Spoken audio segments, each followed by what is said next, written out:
Esta mañana vamos a reflexionar sobre la condición espiritual de cada uno de nosotros. Es como que si hubiéramos venido donde el médico para que nos diga si hemos mejorado o seguimos igual. La reflexión sobre esto la vamos a hacer en el tema número 9 del seminario profético La Revelación de Jesucristo, el cual tiene por título La iglesia que perdió el amor. Abramos la Biblia en Apocalipsis capítulo 2, versículos 1 al 4.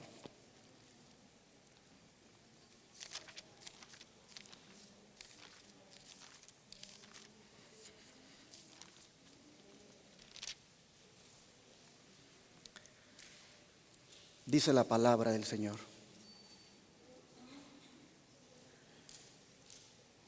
escribe al ángel de la iglesia en Éfeso, el que tiene las 7 estrellas en su diestra, el que anda en medio de los 7 candeleros de oro, dice esto: yo conozco tus obras y tu arduo trabajo y paciencia, y que no puedes soportar a los malos, y has probado a los que se dicen ser apóstoles y no lo son, y los has hallado mentirosos.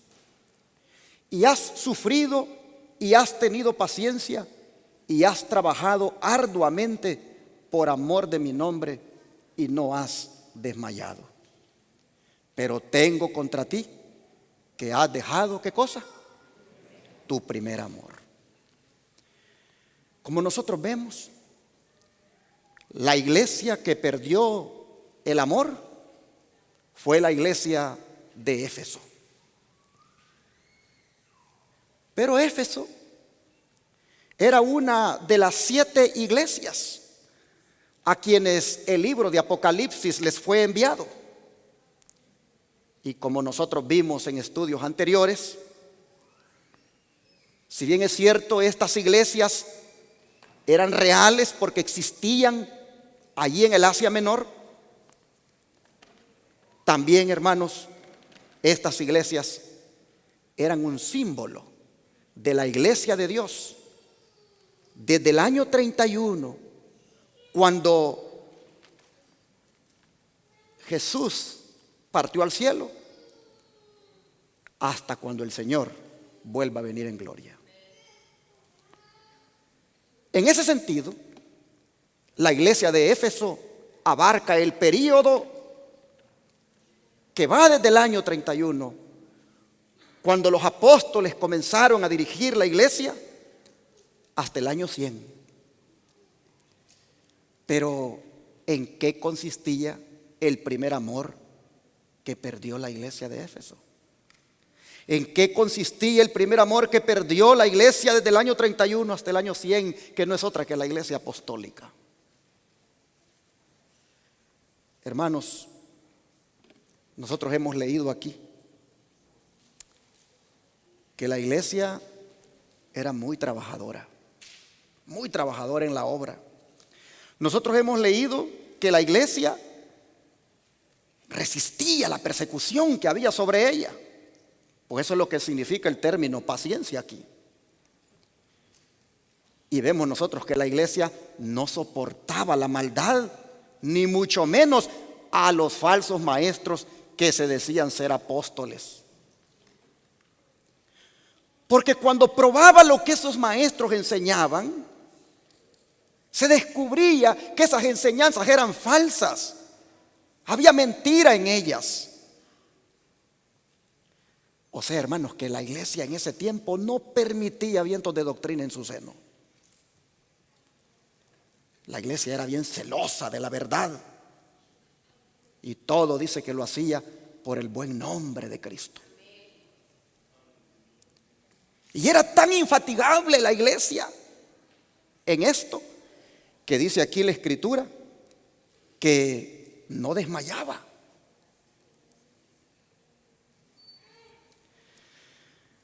Mis hermanos, en esto consistía su primer amor. Pero ¿quiénes eran estos malos? Estos malos y estos falsos apóstoles con los que la iglesia bregaba. Miren el verso 6 para que veamos quiénes eran. Pero tienes esto, que aborreces las obras de ¿quién, hermanos? De los nicolaitas, las cuales yo también aborrezco. Noten, la iglesia y Jesús aborrecía a los nicolaitas. ¿Cómo leen ustedes allí? Exactamente. La iglesia y Jesús no aborrecían a los nicolaitas. Lo que aborrecían eran las prácticas de ellos. Entonces, cuando dice que no los soportaban, lo que significa es que no los apoyaban en lo que hacían. Pero como seres humanos, la iglesia los amaba. Es igual ahora. Hay muchas cosas que uno hace, las cuales Cristo no aprueba, no apoya, pero Él no nos deja de amar. Así que nosotros miramos que la iglesia y Jesús aborrecían las prácticas de los nicolaitas. Pero qué tan grave eran esas prácticas. Qué tan grave era ese pecado que los nicolaitas hacían para que hasta el mismo Jesús lo aborreciera. Dejemos que el don de profecía nos lo diga. Es nuestro el pecado de los nicolaitas convertir la gracia de Dios en libertinaje. Río Angera, el 76, 1887. ¿Cuál era el pecado entonces de los nicolaitas, hermanos? Que convertían la gracia de Dios ¿en qué cosa? En libertinaje. Entonces pregunto, ¿habrá nicolaitas en este tiempo? Inmediatamente el don de profecía dice que sí. Dice que se enseña mucho ahora la doctrina de que el evangelio de Cristo ha anulado la ley de Dios. Que creyendo quedamos liberados de la necesidad de ser hacedores de la palabra. Pero esta es la doctrina de los nicolaitas que Cristo condenó tan implacablemente. Signs of the Times 2:1 de 1912.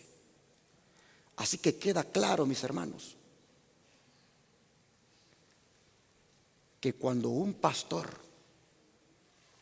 o cualquier cristiano está en contra de la obediencia a los mandamientos de la ley de Dios y solo enfatiza la fe y la gracia, pero no aprueba que se guarde la ley, ese es un nicolaíta.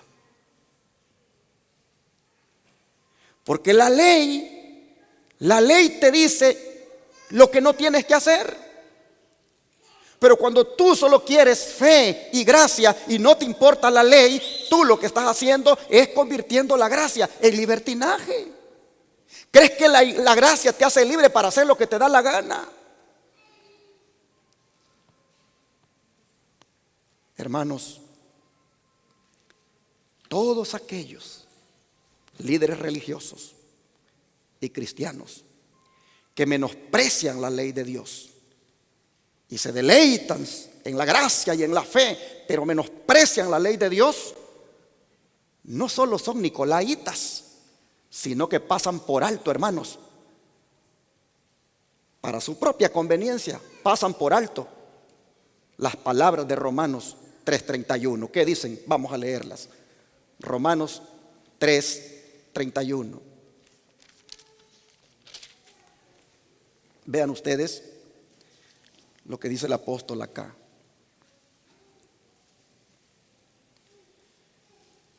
Luego dice, por la fe, ¿invalidamos la ley? En ninguna manera, dice, sino que confirmamos la ley. Yo soy salvo por fe, amén, dice la gente. Y no me importa esa ley. Yo no soy salvo por la ley, yo soy salvo por fe. Sí, es verdad, somos salvos por fe, pero para seguir siendo obedientes a Dios en cuanto a lo que Él ordena en su santa ley. No somos salvos por fe para seguir en desobediencia, para seguir pisoteando los requerimientos divinos. Y entonces Pablo, qué claro es. Por la fe, dice, vamos a invalidar la ley. En ninguna manera, dice, al contrario, la vamos a ¿qué? Dice, a confirmar. Entonces, hermanos, si la fe no invalida la ley, sino que la confirma, ¿qué es lo que están promoviendo entonces los pastores que enfatizan solo la gracia, pero están en contra de la obediencia a los mandamientos? ¿Qué es lo que están promoviendo? Dejemos que Judas nos lo diga. Vamos al libro de Judas, un solo capítulo tiene, veamos el versículo 3 y 4. Judas está justamente allí antes de llegar al Apocalipsis. Es una pequeña carta. Y aquí nosotros vamos a ver qué es lo que realmente están promoviendo entonces. Dice, amados, Judas, versículo 3 y 4. Digo los versículos porque este es un solo capítulo, nada más esta carta. Amado, dice, por la gran solicitud que tenía de escribiros acerca de nuestra común salvación, me ha sido necesario escribiros exhortándoos que contendáis ardientemente por la fe que ha sido una vez dada a los santos. Porque algunos hombres han entrado encubiertamente, los que desde antes habían sido destinados para esta condenación, hombres impíos que convierten en libertinaje la gracia de nuestro Dios y niegan a Dios, el único soberano, y a nuestro Señor Jesucristo. Estas personas que se han metido en el cristianismo, hermanos, con sus palabras menospreciando la ley de Dios, invalidándola según ellos porque están salvados por la fe y la gracia. Dice Judas que lo que están haciendo es convirtiendo la gracia en libertinaje. Hermanos, es por eso que el Señor levantó a una sierva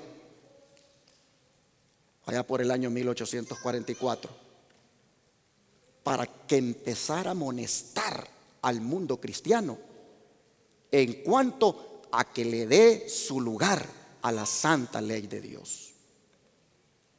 Y comenzó a compartir lo que Dios le daba en cuanto a eso, que es lo que más el mundo cristiano pisotea. Y entonces miren lo que ella dijo. El evangelio, dijo, de las buenas nuevas no debe ser interpretado como algo que permite que los hombres vivan en continua rebelión contra Dios, transgrediendo su ley justa y santa. Los que pretenden entender las Escrituras, ¿por qué no pueden ver que el requisito de Dios bajo la gracia es exactamente el mismo que impuso en el Edén? Perfecta obediencia a su ley. En el juicio, Dios preguntará a los que dicen ser cristianos: ¿por qué afirmasteis creer en mi Hijo, pero continuasteis transgrediendo mi ley? ¿Quién exigió esto de vuestras manos, hollar mis reglas de justicia? Ciertamente, el obedecer es mejor que los sacrificios, y el prestar atención que la grosura de los carneros. El evangelio del Nuevo Testamento no es la norma del Antiguo Testamento rebajada para llegar hasta el pecador y salvarlo en sus pecados.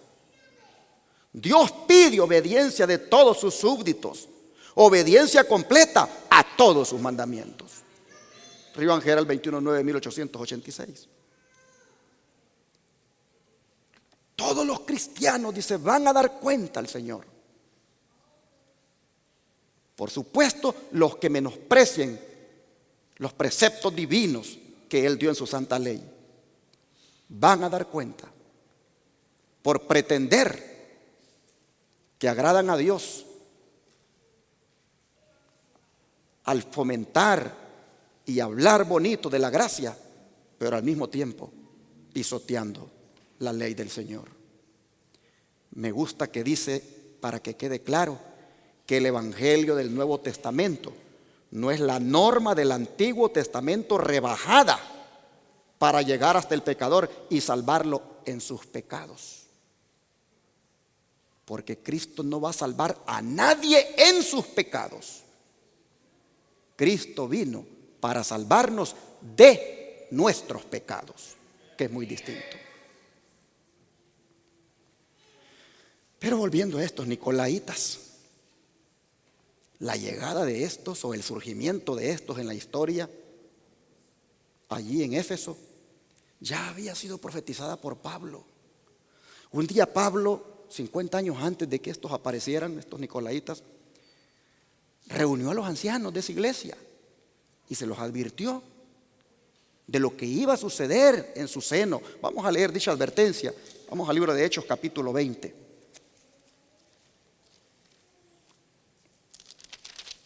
Hechos capítulo 20, versículos 16 al 18.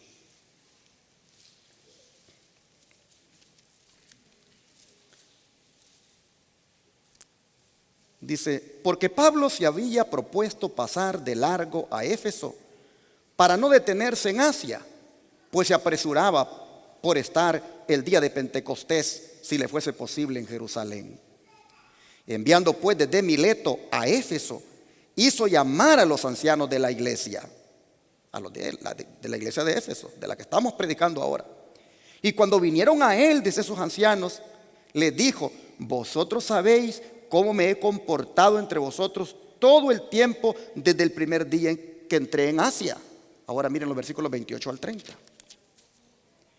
Y les dice, por tanto les dice, miren por ustedes y por todo el rebaño en que el Espíritu Santo les ha puesto por obispos para apacentar la iglesia del Señor, la cual Él ganó por su propia sangre.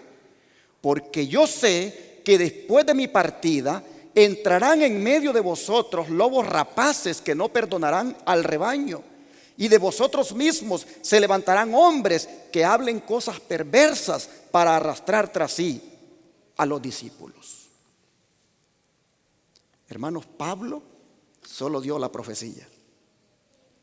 No vio el cumplimiento literal de sus palabras.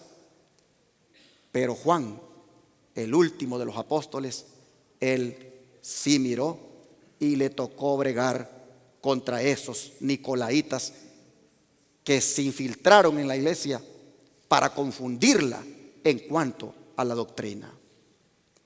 Ahora, volviendo al amor que perdió la iglesia, ¿cómo amplía el don profético la descripción de ese amor que perdió? Se los pongo acá. Dice que al principio la iglesia de Éfeso se distinguía ¿por qué cosa? Por su sencillez y fervor.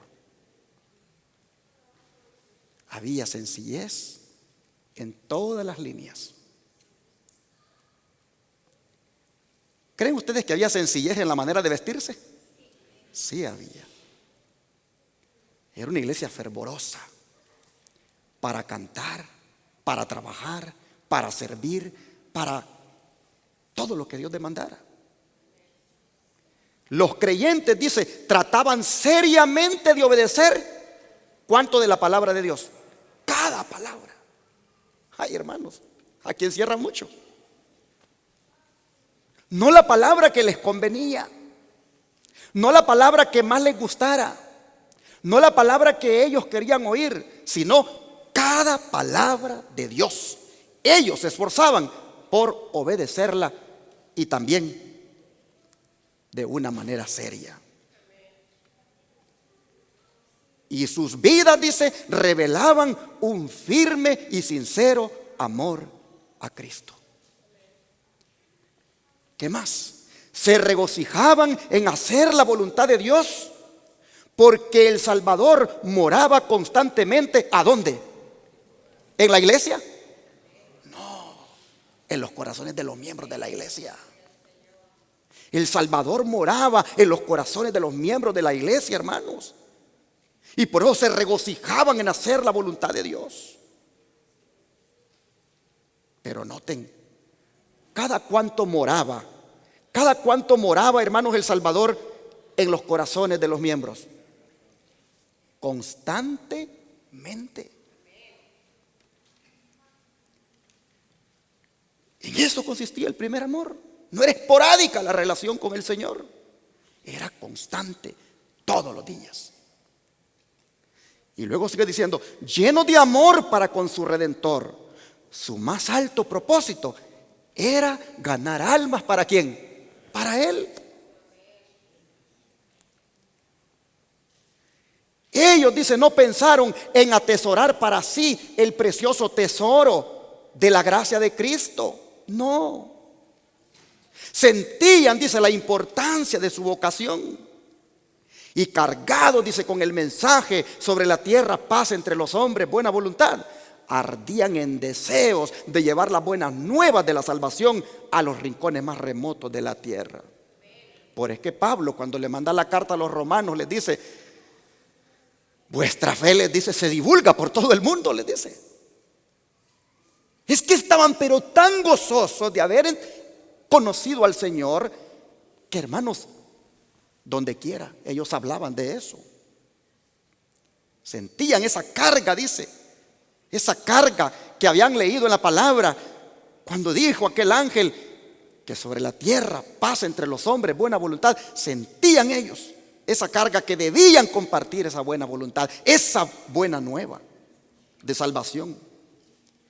Y entonces, dice, el mundo conoció que habían estado con Jesús.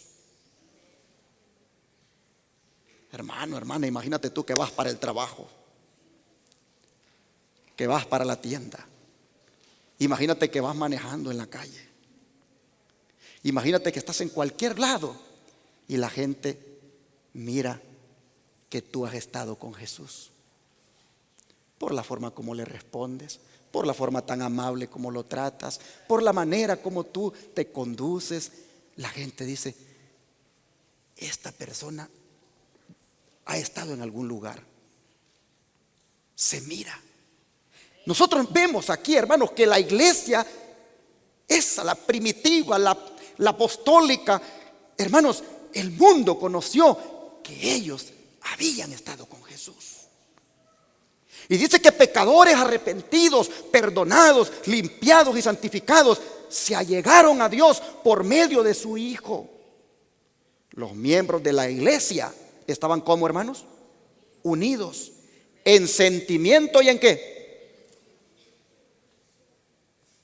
Hermanos, allí no jalaba cada uno por su lado. Unidos en sentimiento y en. A veces hablamos mucho de amor, pero las acciones, cada quien con su acción diferente. Hermanos, qué interesante cómo era esta iglesia. Unidos en sentimiento y acción. El amor de Cristo era la cadena de oro que los unía. Y progresaban en conocimiento del Señor cada vez más perfectos. Y en sus vidas se revelaba el gozo y la paz de Cristo. Cuando se miraba a un hermano de la iglesia apostólica, no se miraba en ese hermano cara larga. Se miraba gozo. No se miraba que anduviera amargo, amarga por cosas. Tenía un gozo que lo reflejaba. Dice, visitaban a los huérfanos y a las viudas en su aflicción y se guardaban sin mancha del mundo, pues comprendían que de no hacerlo estarían contradiciendo su profesión y negando a su Redentor. Qué tremendo. Eran muy caritativos. Le daban mucho amor a la gente, pero al mismo tiempo, dice, se guardaban sin mancha del mundo. Eran muy buenos samaritanos, eran muy buenos obreros médicos misioneros, pero al mismo tiempo ellos buscaban no mancharse con las cosas del mundo. Porque si lo hacían, dice, estarían contradiciendo su profesión y negando lo que hacían, negando a su Redentor. Dice, la obra se llevaba adelante en cada ciudad. Se convertían almas y a su vez éstas sentían que era su deber hablar a otros acerca del inestimable tesoro que habían recibido. ¿Quién era el tesoro, hermanos? Cristo. Yo te pregunto, ¿consideras tú que Cristo es tu mejor tesoro? Pues nosotros miramos, hermanos, que era el deber de ellos, dice, hablarle a otros del inestimable tesoro que habían encontrado en el Señor. Y luego dice, no podían descansar hasta que la luz que había iluminado sus mentes brillara sobre otros. Hechos de los Apóstoles, página 463. Ahora, hermanos, nosotros vemos, y volvamos otra vez, por favor, a Apocalipsis, otra vez al capítulo 2, versículos, donde estamos en el 1 al 4. Nosotros vemos aquí que el Señor les dice en el versículo 2, capítulo 2, verso 2, yo le dice, conozco tus obras. El Señor sabía, hermanos, cómo esa iglesia había actuado, cómo esa iglesia realmente era digna de decir las palabras tan hermosas de ellos como las que acabamos de leer aquí en el don profético y las que dijo el Señor. ¿Por qué dice que Él conoce la obra de la iglesia? Porque, hermanos, dice el versículo 1 que Él dice, anda en medio de los 7 candeleros. Y en el versículo 20, más arribita del capítulo 1, dice que representaba esos candeleros. Apocalipsis 1:20 dice, el misterio de las 7 estrellas que has visto en mi diestra y de los 7 candeleros de oro. Las 7 estrellas son los ángeles de las 7 iglesias y los 7 candeleros que has visto son las 7 iglesias. De manera que cuando dice que Él anda en medio de los candeleros, lo que Él está diciendo es que Él anda en medio de las iglesias. Él anda de aquí para allá. Y por lo tanto conoce muy bien la obra de cada miembro de iglesia. Hermanos, como Él conocía a su iglesia y conocía cómo se había manejado desde cuando Él ascendió al cielo, Él por lo tanto ahora estaba mirando en su iglesia que había, ¿qué cosa? Una decadencia. Nosotros vemos que Él mira que el celo y el amor por las cosas espirituales ya comenzó a decaer en la iglesia. Nosotros vemos que Él está mirando que la iglesia se está volviendo fría. Y cuando hablo de la iglesia, está hablando de los miembros, hermanos. Él está mirando que la iglesia, hermanos, ya comenzó a actuar cada uno de una manera diferente. De manera que los tiene que reprochar. Los tiene que reprochar. Y les dice, tengo unas cosas contra ustedes. Y Él le dice que han dejado su primer amor. He estado mirándoles el descenso que han tenido. Muy bonitos eran, muy trabajadores en la obra, muy fieles al mensaje. han tenido un celo misionero tremendo. No han permitido las falsas doctrinas. Han manifestado un amor, pero ha habido un decaimiento, ha habido un descenso y se los tengo que reprochar. Porque les dice, tengo cosas contra. Y cuando te dicen eso, hermano, cuando te dicen, tengo algo contra ti, eso es un reproche. Pregunto en esta hora, ¿nos gustan los reproches? No nos gustan, ¿verdad? Pero cuando el reproche viene de Dios, ¿lo aceptamos, hermanos? Es que si no quieres aceptar el reproche de Dios, hermano, pues entonces, ¿de qué se trata tu cristianismo?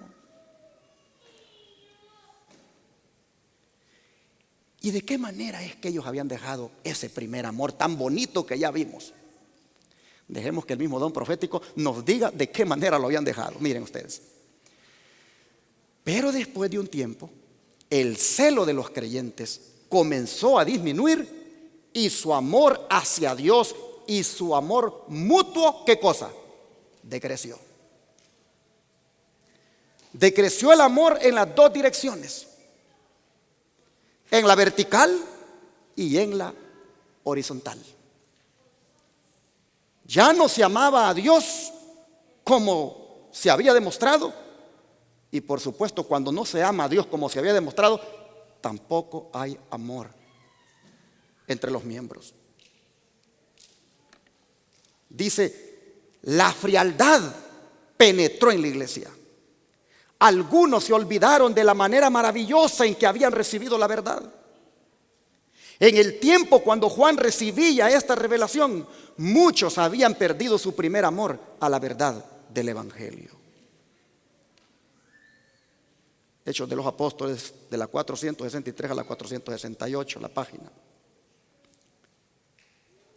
Así, hermanos, vemos que estaban dejando el primer amor, tanto hacia Dios como entre ellos mismos como miembros, y ya la verdad que habían recibido con tanto amor, pues ya no les era tan valiosa. Y sigue diciendo, en una sola generación el Evangelio fue llevado a toda nación bajo el cielo, pero poco a poco llegó, ¿qué cosa? Un cambio. Les dije, hermano, les dije que hoy hemos llegado aquí como cuando se llega donde un médico, para que el médico diga si estamos mejor o estamos mal, si hay posibilidades de curación o que ya vamos a ver el remedio. Pero estamos mirando acá que poco a poco llegó un cambio.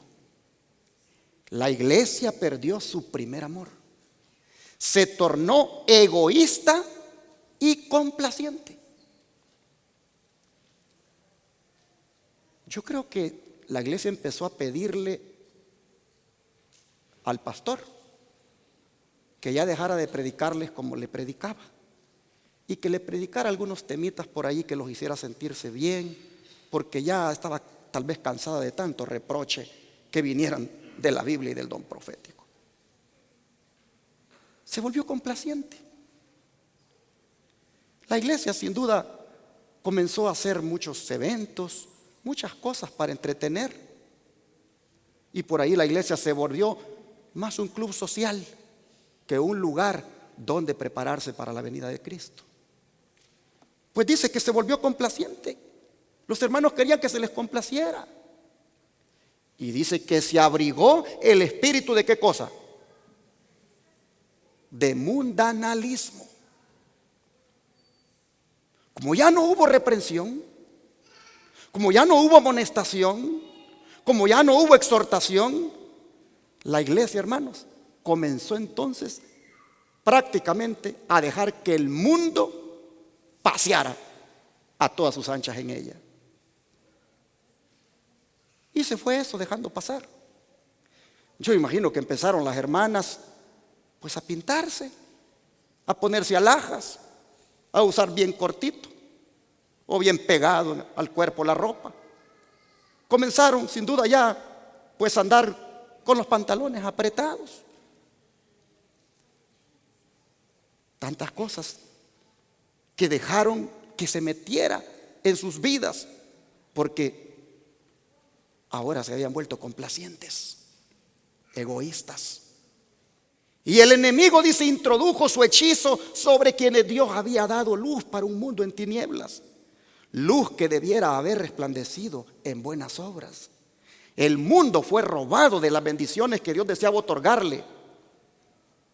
Y luego pregunta, ¿acaso no se repite esto en nuestra generación? Testimonios, tomo 8, página 26. Pregunta, ¿no se está repitiendo esto mismo en este tiempo?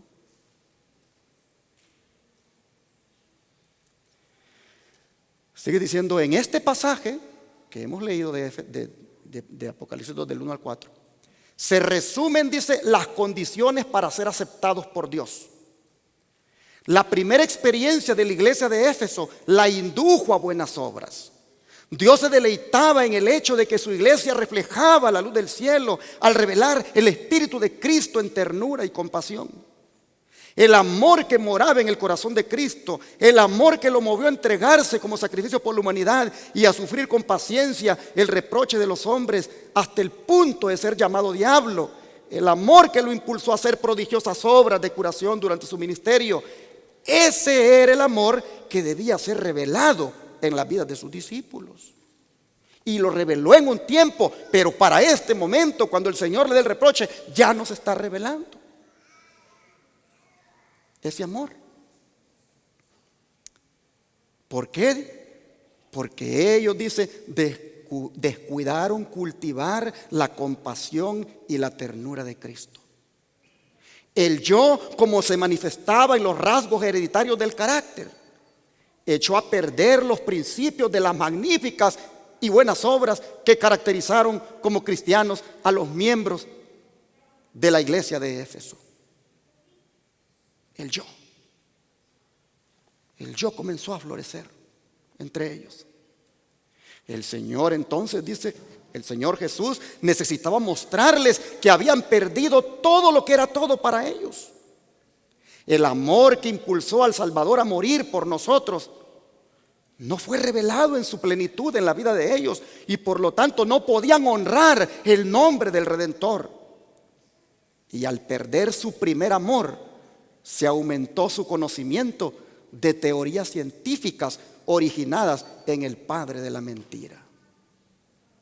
Manuscrito 11, año 1906. En otras palabras, hermanos, ya la verdad presente no les gustó y comenzaron entonces a andar oyendo pues mensajes que les agradara al oído, vientos de doctrina.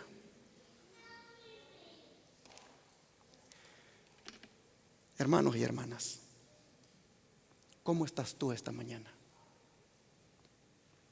¿Cómo estoy yo? ¿Hemos decaído? También nosotros. Hemos nosotros también, hermanos, perdido nuestro primer amor. Pregunto, ¿está hablándonos el Espíritu Santo esta mañana? ¿Queremos seguir oyendo al Espíritu Santo? Mire lo que sigue diciendo a través del don profético. El amor, dice, por Cristo no tiene por qué decaer. Tengo contra ti que has dejado tu primer amor. La tuya es una decadencia, una declinación en el celo santo. El propósito de Él no ha sido abandonado, pero se ha perdido el fervor. Oigan, no se ha abandonado el propósito de Él, pero sí se ha perdido el fervor para llevar a cumplir dicho propósito. ¿Cuál es el propósito de Él? Salvar a las almas. Y el propósito, pues como iglesia no lo hemos olvidado. Pero ¿será que hemos perdido el fervor en la manera de cómo llevar adelante ese propósito? Dice, el primer amor del que se convierte a Cristo es profundo, pleno y ardiente. Ese amor, dice, no tiene que disminuir porque aumente el conocimiento, porque brilla sobre él una luz mayor y creciente. Hermanos, si nosotros dejamos que el amor por el Señor, el amor por sus cosas, el amor por Cristo disminuya, pues entonces también disminuye el conocimiento, deja de brillar, hermanos, no hay luz. Ese amor, dice, debe hacerse más ferviente a medida que conoce mejor a su Señor. Dios no aceptará nada que sea menos que la entrega total del corazón. Bienaventurados aquellos que desde el comienzo de su vida religiosa han sido fieles a su primer amor y han crecido en la gracia y el conocimiento de nuestro Señor Jesucristo. Felices los que no lo han perdido. El resultado seguro, dice, de su relación y compañerismo con su amado Señor será el aumento de su piedad, su pureza y su fervor. Y están recibiendo, dice, una educación divina. Y esto se ilustra con una vida de fervor, de diligencia y de celo. Debemos procurar conocer nuestras faltas y pecados característicos que causan tinieblas y debilidad espiritual y que han apagado nuestro primer amor. Río Ángel 7:6, 1887. Ojo a este último párrafo. Debemos procurar conocer las faltas del diácono,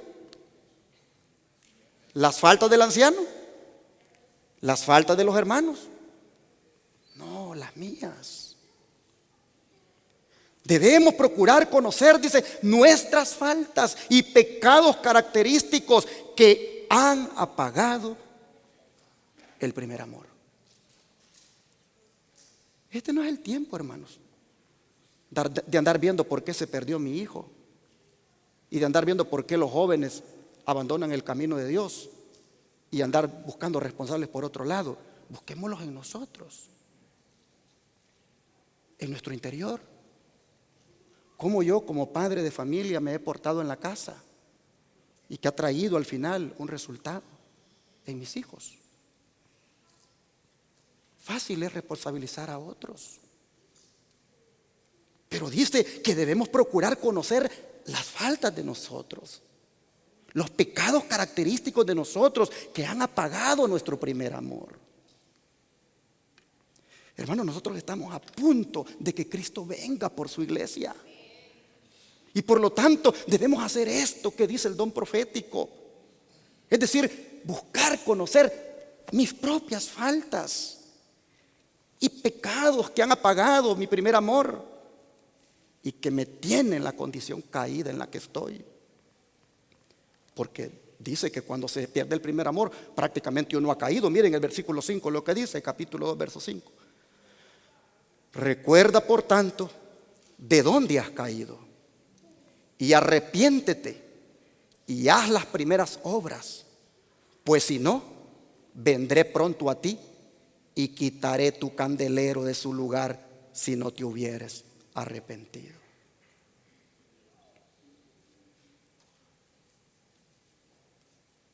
Hermanos, qué interesante esto. Mire cómo sigue diciendo el don de profecía. En vista de las muchas virtudes enumeradas, cuán sorprendente es la acusación presentada contra la iglesia de Éfeso. Este cambio, dice, está presentado como una caída espiritual, porque dice, recuerda, por tanto, de dónde has caído.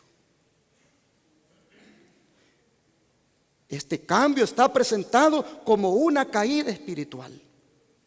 Los creyentes no se dieron cuenta de su caída espiritual. ¿Cómo fue eso entonces? Es que miren, hermanos, es bien fácil. Fácil es uno cuando viene a sentir ya estar lejos del Señor. Ha ido uno permitiéndose gustitos, permitiéndose ciertas prácticas, permitiéndose ciertas cosas, y así uno se va enfriando. Y cuando viene a sentir, se volvió religioso porque el fervor se acabó. Dice, no se dieron cuenta los creyentes de su caída espiritual. No advertían el cambio que había ocurrido en sus corazones y que tendrían que arrepentirse por haber dejado de hacer las primeras obras. Pero Dios en su misericordia hizo un llamado al arrepentimiento, al regreso a su primer amor y a las obras que siempre son el resultado del verdadero amor cristiano. Manuscrito 11, 1906. Dice, la pérdida del primer amor se especifica como una caída moral. La pérdida de este amor se presenta como algo que afecta toda la vida religiosa. Dios dice de los que han perdido este amor que a menos que se arrepientan, vendrá a ellos y quitará su candelero de su lugar. Manuscrito 1, 1906. A ver, hermanos, si podemos razonar un poco estas palabras. La pérdida del amor es presentado, dice, como una caída moral.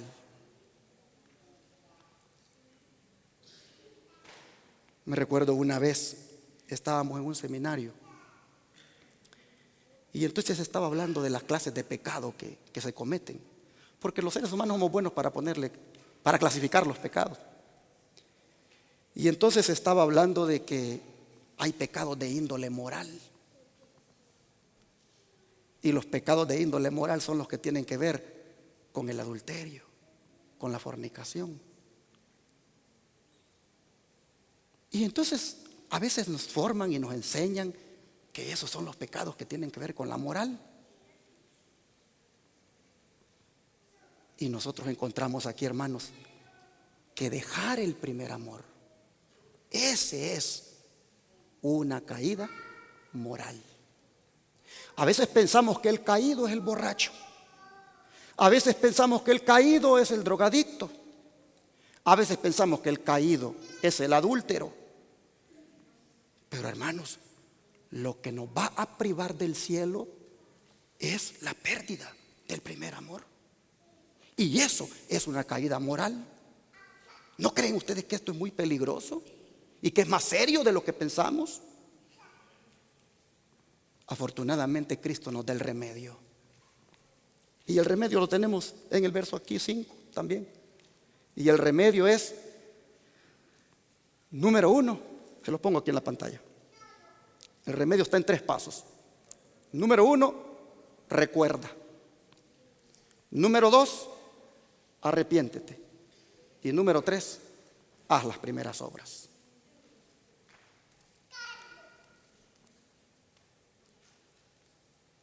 Es que hay que hacer un examen. Hay que acordarnos. ¿Dónde fue que vino este decaimiento en nuestra vida espiritual? ¿Dónde fue que empezamos como familia a decaer? Lo primero que hay que hacer es hacer un recuerdo, hacer memoria. Y luego dice, cuando empecemos a mirar que realmente el primer amor es el que se murió, que entonces dice, nos arrepintamos, es decir, que nos volvamos, que nos regresemos.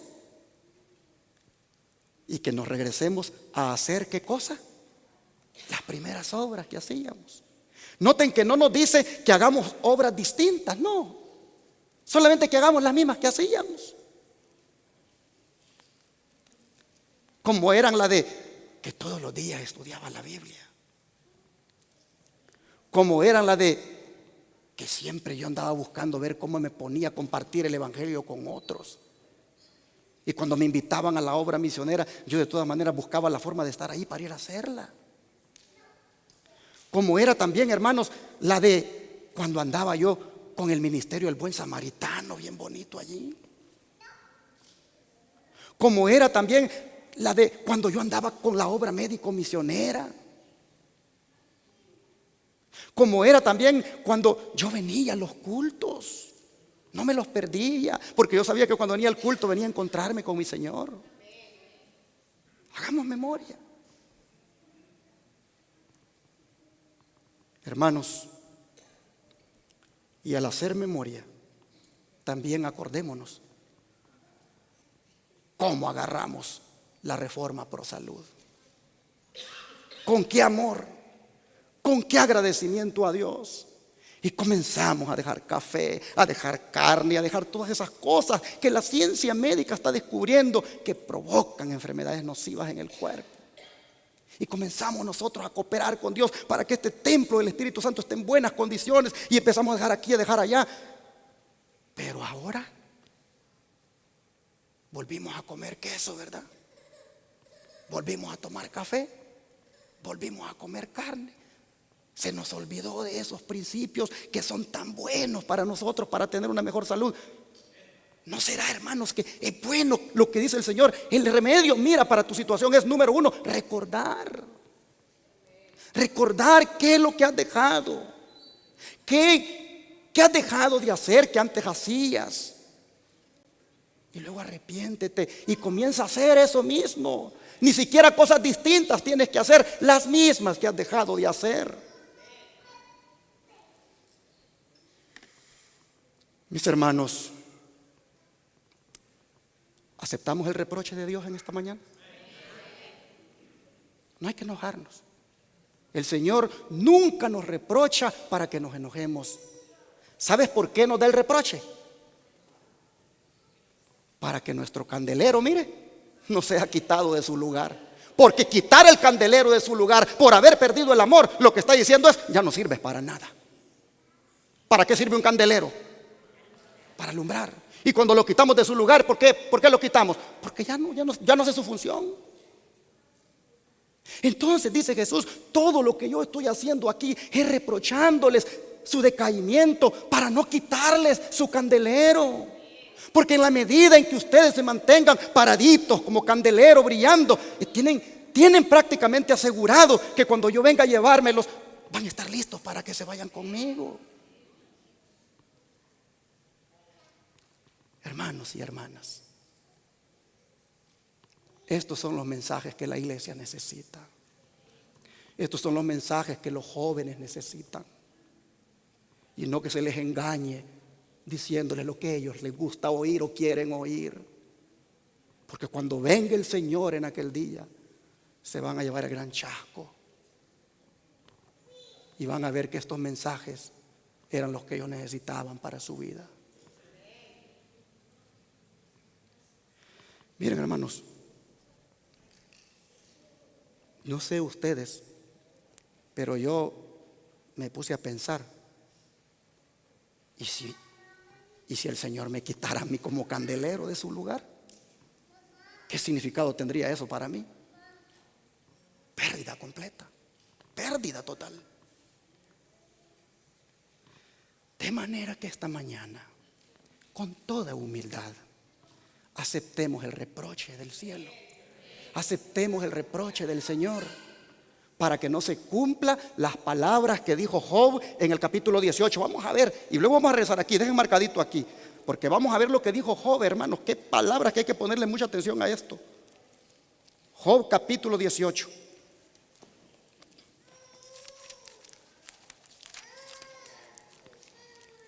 Job capítulo 18 y el versículo 5 al 6.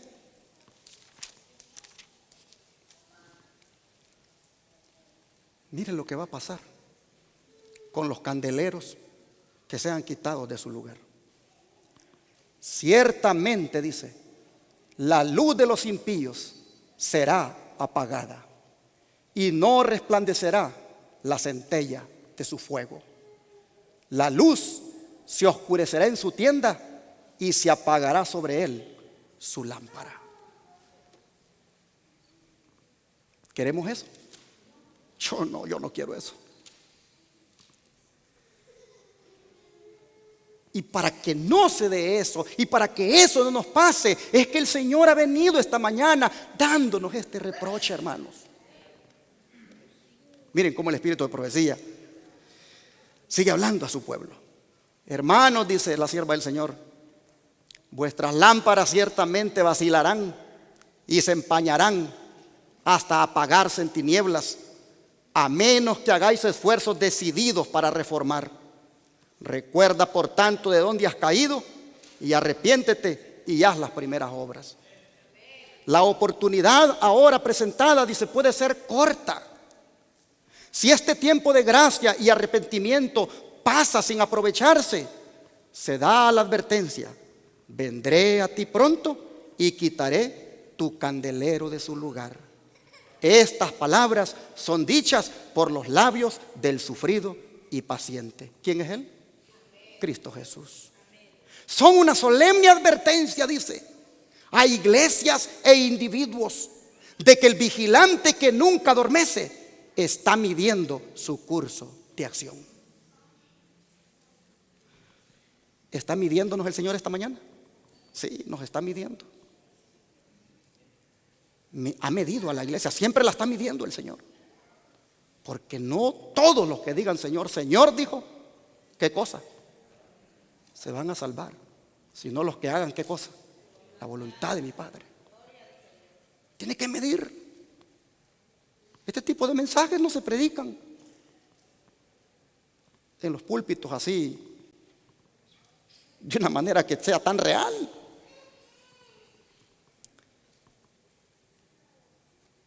Interesante, dice que son una solemne advertencia a iglesias e individuos de que el vigilante que nunca adormece está midiendo su curso de acción. Y es solo por motivo, dice, de su paciencia maravillosa, que no son quitados como obstáculos de la tierra. Ay, Dios mío. Un candelero que ya no alumbra, entonces se le quita porque está obstaculizando, hermanos. Oh, qué solemne este mensaje. Es solo por motivo de su paciencia maravillosa que no son quitados como obstáculos de la tierra, pero su espíritu no siempre luchará. Testimonios, tomo 5 páginas, 611.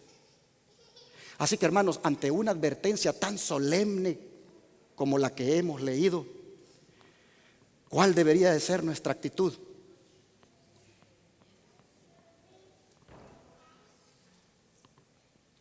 Ante una advertencia, hermanos, como esta que hemos leído, como esta que el Espíritu Santo nos ha dado, ¿cuál debería de ser nuestra actitud? Pues ya vimos allí, ¿verdad? Vamos otra vez para allá. Apocalipsis 2.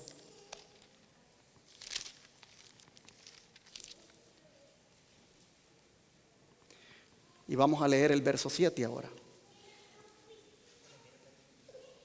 La actitud, hermanos, nuestra está aquí en el verso 7.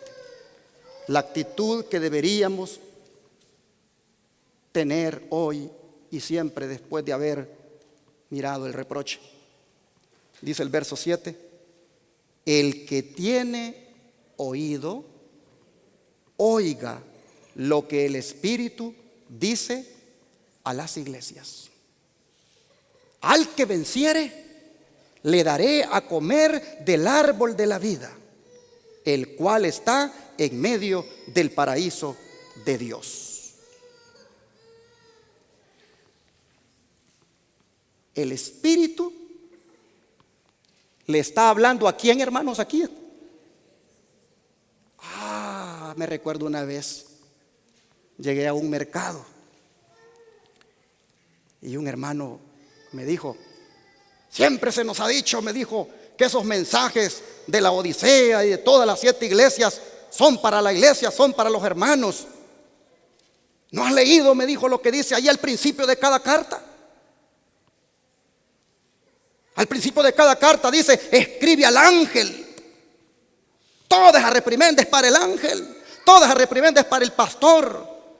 Oh, pero yo veo aquí que dice que el que tiene oído, oiga lo que el Espíritu le dice ¿a quién? A las iglesias. ¿A través de quién? Del pastor. El reproche se lo da el Señor al pastor para que se lo dé a la iglesia. A veces somos como muy listos para querer quitarnos la responsabilidad y echársela a otro siempre. Oigan, dice, miren, hermanos, Qué hermoso que Dios nos dio oídos, ¿no es cierto? Pero escuchemos entonces, dice, lo que el Espíritu está diciéndole a las iglesias a través del ángel, del mensajero. Porque ángel quiere decir mensajero. Y en este caso, pues el pastor. Por supuesto que el pastor sería ignorante de que crea que el reproche no va para él. Él es el primero que lo tiene que recibir. Si ustedes supieran cuando yo he estado estudiando este tema, cómo me he estado rodeando varias veces, diciéndole a mi Señor que acepto el reproche. Que acepto el reproche y que me perdone. He estado haciendo mi evaluación. Y he aprendido que de aquí en adelante me voy a evaluar siempre yo. Porque lo importante es que yo esté bien con mi Cristo. De allí comparto con ustedes, con los que todavía quieran estos mensajes, por si quieren, pues, conocer cuál es la voluntad de Dios para sus vidas. Pero oiga, dice lo que el Espíritu dice a la iglesia que ha perdido el primer amor. Y si lo hacemos, si le ponemos atención, si el oído lo ponemos atento para oír lo que el Espíritu ha dicho esta mañana, que los reproches que nos ha dicho ahora los aceptamos y que nos disponemos a arrepentirnos y a hacer las primeras obras. Y si oímos eso, ¿qué nos ofrece el Señor aquí?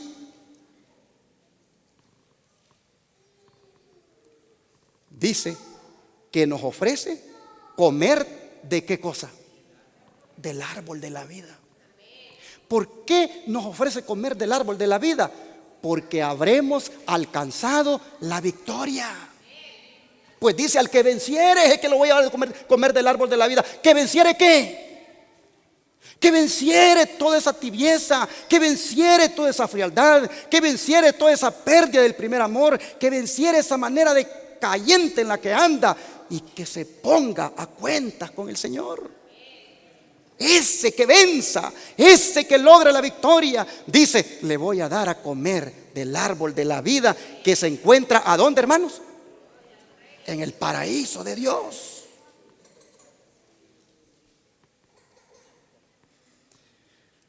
Hermanos, qué recompensa tendremos si hoy nos disponemos a vencer. Si hoy nos disponemos a lograr la victoria sobre toda esta frialdad, sobre toda esta mediocridad, ¿qué recompensa? Comeremos del árbol de la vida que está en el paraíso de Dios. Este árbol de la vida, miren qué interesante. Este árbol de la vida aparece 6 veces en la Biblia. 3 en el libro del Génesis y 3 en el Apocalipsis. El relato bíblico comienza con un árbol de la vida y termina con otro árbol de la vida. Ahora, ¿será ese árbol de la vida que está en el paraíso de Dios? De paso, la palabra paraíso quiere decir jardín, Edén. ¿Será ese árbol de la vida que está en el paraíso de Dios el mismo que estaba allá en el Edén donde Adán fue creado? Claro que sí, hermanos, es el mismo. ¿Y qué significa comer del árbol de la vida? Bueno, el don profético nos ayuda en esto. Dice, el fruto del árbol de la vida en el huerto del Edén poseía virtud sobrenatural. Comer de él significaba vivir ¿para cuánto tiempo? Para siempre. Su fruto era el antídoto de la muerte. Sus hojas eran para mantenimiento de la vida y la inmortalidad. Pero a través de la desobediencia del hombre, pues tristemente entró la muerte al mundo. Testimonios tomo 8, página 288. Y este árbol, hermanos, que comer de él significaba vivir para siempre, que era el antídoto de la muerte y que eran sus hojas para mantenimiento de la vida y la inmortalidad, este árbol, dice la mensajera del Señor Elena White, que es el que aquí en Apocalipsis dice que se encuentra allá en el paraíso de Dios. ¿Y cuándo? ¿Cuándo fue trasladado? Porque la Biblia no lo dice, ¿verdad? Ustedes ven ahí en Génesis 2 y 3 que se habla del árbol de la vida. Y ahora vienen a ver en Apocalipsis que está en el paraíso de Dios. ¿Cuándo fue trasladado allá? Volvemos otra vez a la lupa, al don profético que le ayuda a uno a entender, porque son revelaciones que la sierva del Señor Dios le dio. Miren ustedes, el huerto del Edén permaneció en la tierra mucho tiempo después que el hombre fuera expulsado de sus agradables senderos, según dice Génesis 4:16. Durante mucho tiempo después, dice, se le permitió a la raza caída contemplar de lejos el hogar de la inocencia, cuya entrada estaba vedada por los vigilantes ángeles. En la puerta del paraíso, custodiada por querubines, se revelaba la gloria divina. Allí iban Adán y sus hijos a adorar a Dios. Allí, en la entrada, no podían entrar, solo verlo, sí, pero allí renovaban sus votos, dice, de obediencia a aquella ley cuya transgresión los había arrojado del Edén. Pero aquí viene cuándo fue que fue trasladado al cielo ese árbol. Cuando la ola de iniquidad cubrió al mundo y la maldad de los hombres trajo su destrucción por medio del diluvio, la mano que había plantado el Edén lo quitó de la tierra. ¿Cuándo, hermanos? Cuando el diluvio estaba por llegar, ahí el Señor lleva el árbol de la vida al cielo. Pero dice, en la restitución final, cuando haya un cielo nuevo y una tierra nueva, según Apocalipsis 21:1, será restaurado y más gloriosamente embellecido ese árbol que al principio. Entonces dice, los que hayan guardado los mandamientos de Dios respirarán llenos de inmortal vigor bajo el árbol de la vida. Y a través de las edades sin fin, los habitantes de los mundos sin pecado contemplarán en aquel huerto de delicias un modelo de la perfecta obra de la creación de Dios, incólume de la maldición del pecado. Allí dice, contemplarán una muestra de lo que toda la tierra habría llegado a ser si el hombre hubiera cumplido el glorioso plan de Dios.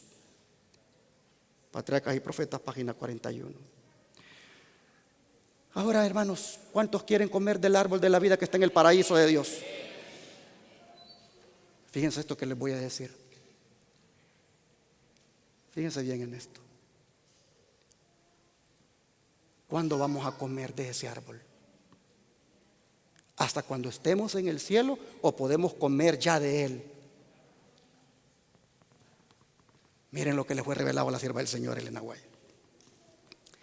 Debemos esperar hasta que seamos trasladados antes de que comamos de las hojas del árbol de la vida. Y se lo puse en rojo. El que recibe en su corazón las palabras de Cristo sabe lo que significa comer las hojas del árbol de la vida. O sea, cuando usted estudia la Biblia, mi hermano, cuando usted se goza en estudiar, dedica un tiempo a estudiar, usted está comiendo. Este es su árbol de la vida. Aquí están las palabras de vida, que son para vida eterna. El que recibe en su corazón, dice, las palabras de Cristo, sabe lo que significa comer las hojas del árbol de la vida.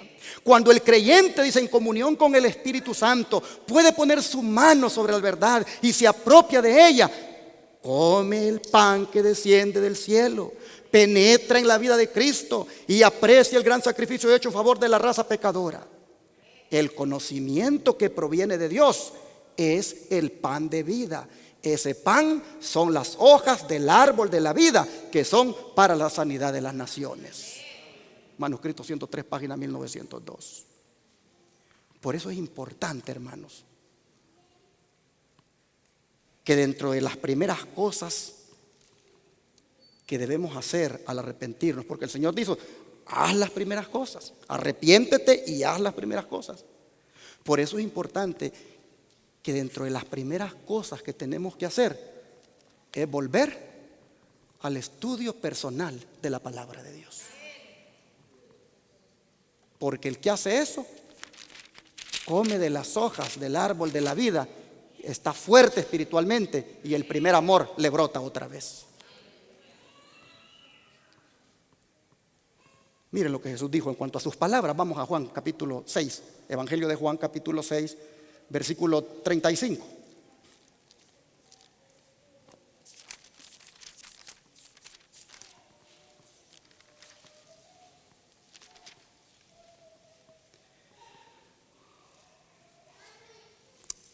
Versículo 35 dice: Jesús les dijo: yo soy el pan de vida.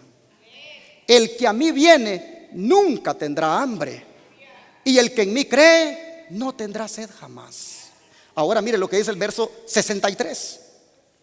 Dice el 63: el espíritu es el que da vida, la carne para nada aprovecha. Las palabras que yo os he hablado son espíritu y son vida. ¿Y dónde están esas palabras que él habla? En las Escrituras. El que come de esta palabra, hermanos, está nutriéndose, está recibiendo vida, porque sus palabras, dice, son vida. Así que, hermanos, ojalá que dentro de las primeras cosas que Cristo dice que tenemos que hacer si reconocemos nuestro decaimiento, sea esta la de volver a la palabra de Dios. Y para terminar, a la iglesia que perdió el amor, el apóstol Pablo le dice lo siguiente en Efesios 5, versículo 2.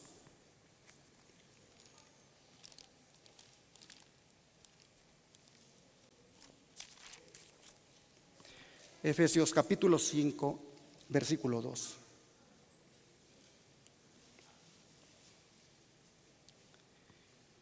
Y andad en amor, como también Cristo nos amó y se entregó a sí mismo por nosotros, ofrenda y sacrificio a Dios en olor fragante.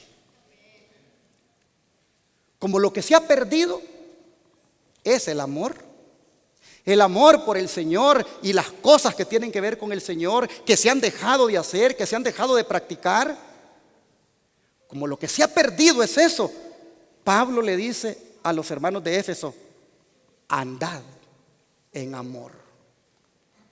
Cuando él dice andad en amor, está presentando el amor como un camino. Como un camino donde el cristiano debe andar. Mis hermanos, en esta mañana yo quisiera invitarles a que hagamos de el andar en amor un hábito. ¿Qué les parece? Quisiera invitarles a que andemos de ahora en adelante, hermanos, en la vida, en una atmósfera de amor, para que así ya no se nos siga reprochando que lo hemos perdido. ¿Cuántos van a ponerle atención esta mañana al Espíritu Santo? El Espíritu ha hablado a la iglesia.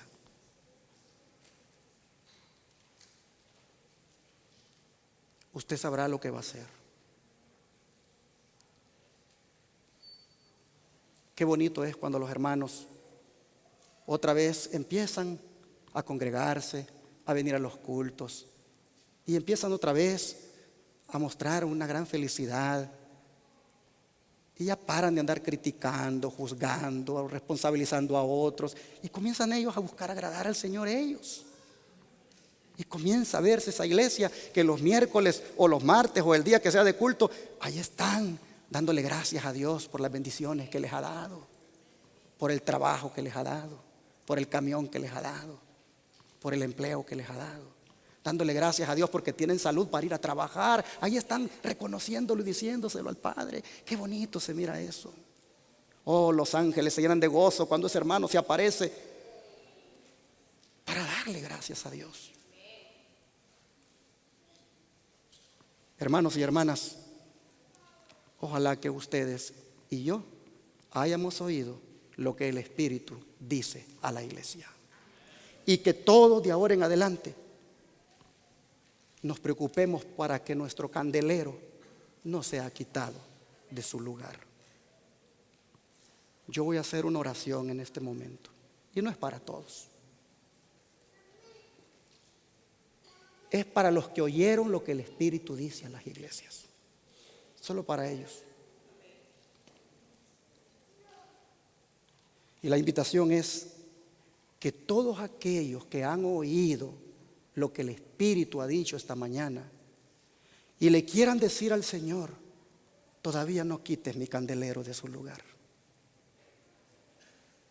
Aquí estoy, perdóname, y haz que nazca otra vez el primer amor. Yo quisiera invitarlos a que vengan aquí adelante para juntos, yo y ustedes, porque yo también estoy igual a ustedes. Yo también necesito de esto. ¿Quiénes quieren venir aquí adelante y participar de esta oración? De decirle al Señor: no quites mi candelero de tu lugar, de lugar. No quites mi candelero.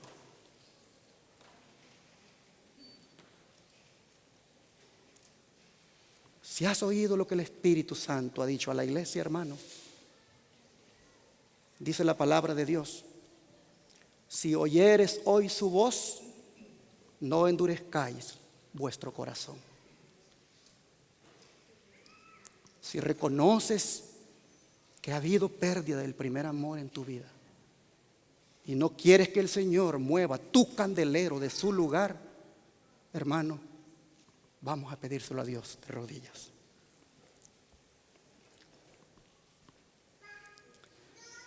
Querido Padre, esta mañana tu Santo Espíritu nos ha hablado y nos ha presentado la verdadera condición espiritual de cada uno de nosotros. Señor, todos te hemos fallado. Todos, Señor, hemos decaído. Todos en alguna manera, Padre, hemos permitido que el primer amor se haya terminado. Y hemos quedado como simples religiosos que se aparecen los sábados. Pero, oh Padre, ¿cómo es la vida privada? ¿Cómo es internamente, Señor? Cada uno de nosotros, tú sabes muy bien.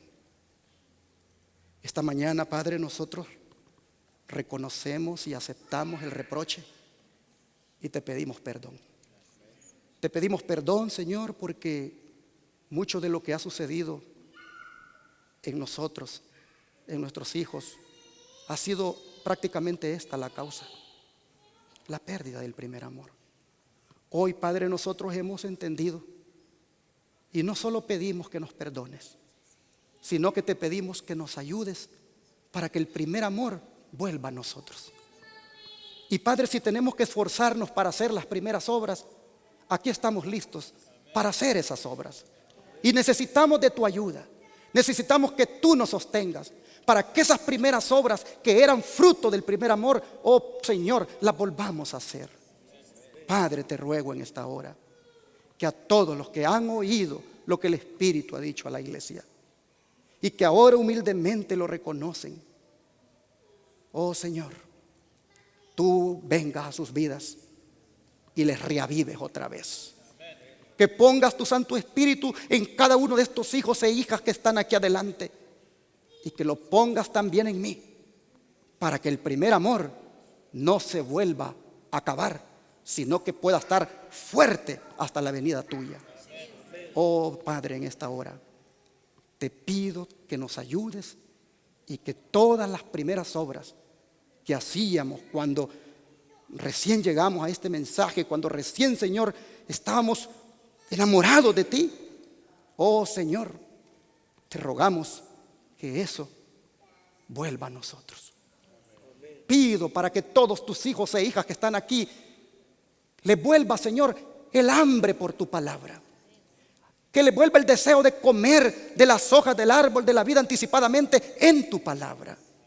Oh Dios, suplico para que cuando toque quitar el candelero de aquellos que no se quisieron poner a cuentas y que no quisieron, Señor, humillarse, arrepentirse y hacer las primeras obras, te pido, Padre, que cuando eso llegue y muchos candeleros sean quitados, oh Señor, que el de nosotros nunca sea quitado, que el de nosotros permanezca para siempre. Así, Señor, en esta hora nos rendimos a ti, te pedimos tu ayuda y te rogamos a que perseveremos en esto de nunca dejar el primer amor. Gracias, Señor, gracias te damos y te lo pedimos todo en el nombre de Jesús. Amén.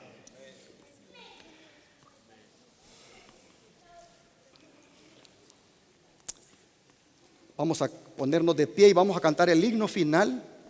Es el 438. Iglesia de Cristo, reanima tu amor.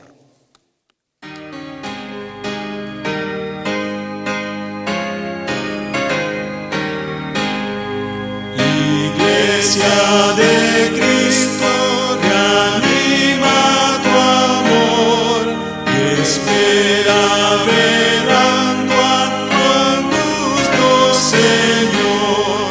Jesús, el esposo, vestido de honor, viniendo se anuncia con fuerte clamor. Si falta en algunos el santo fervor, la fe sea en todos el despertador. Velad, compañeros, velad sin temor, que está con nosotros el Consolador, quien sigue la senda del vil pecador, se entrega en los brazos de un sueño traidor.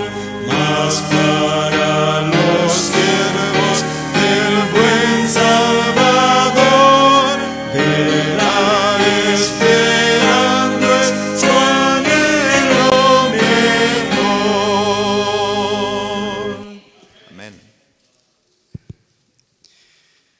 Yo quisiera dar un consejito a los que por alguna razón ya no salieron más con el buen samaritano, a que se vuelvan a integrar. A los que ya no salieron, no fueron más a la obra médico-misionera, que se integren otra vez. Y a los que no salieron más a repartir tratados, tocar puertas, pues que lo hagan. Hermanos, todos volvamos a hacer las obras que un día hicimos. Yo los animo, y ahora sí se los digo como mío. Vengan a los cultos, no solo vengan el sábado. Se los digo en el nombre del Señor, busquen más de Dios. Si no tienen transporte para venir o trabajan de noche, pues Dios sabrá. Pero si tienes una transportación y no trabajas de noche, ven a buscar a Dios entre semana. Te lo pido en el nombre del Señor. Vamos a rodearnos para orar otra vez. Querido Padre, agradecidos quedamos por el refrigerio de tu palabra que nos has dado hoy. Siempre, Señor, hay un mensaje personal, hay un mensaje directo para nuestra vida, y hoy no ha sido la excepción. Hoy tú has querido que todos nosotros sepamos